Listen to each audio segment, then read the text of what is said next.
সোনম ওয়াংচুক আমাদের দেশ তথা ভারতবর্ষের একজন অন্যতম পরিবেশবিদ বিজ্ঞানী। উনি আজকে নিয়েও 19 দিন দিল্লির যন্তর মন্তরে অনশন করছেন এবং ওনার অনশন করার অন্যতম মূল কারণ হচ্ছে আমাদের দেশের সরকার, আমাদের দেশের শিক্ষামন্ত্রী।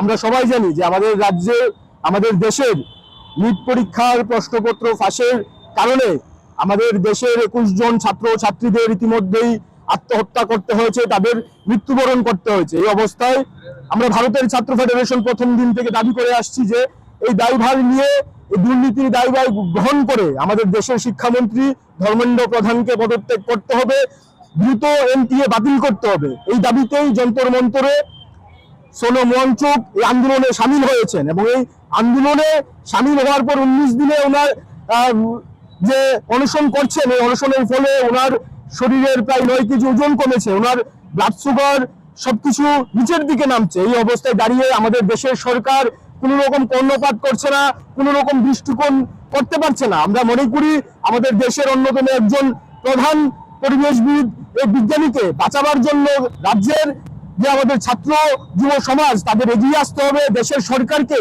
কর্ণপাত করতে হবে। আমরা এই দাবিতে আজকে এখানে মিলিত হয়েছি। ভারতের ছাত্র ফেডারেশন ত্রিপুরা রাজ্য কমিটির উদ্যোগে আমরা সোনম ওয়াংচুককে সংহতি প্রকাশ করছি এবং আমরা অবিলম্বে দাবি করছি এনটিএ কে বাতিল করতে হবে। শোনো শোনো ভোজন রসিক, শোনো মন দিয়া, ঝাঁঝের স্বাদে রান্না করো লং তরাই দিয়া।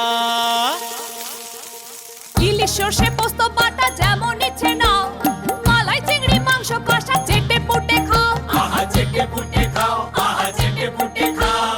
লং তরাই কাচ্চি ঘানির সর্ষে তেলে টেস্ট, যে খাবে সেই বলবে লং তরাই বেশ। লং তরাই সর্ষের তেল, ঝাঁঝে স্বাদে তোমাকে চাই। আহা লং তরাই বেশ, আহা লং তরাই বেশ।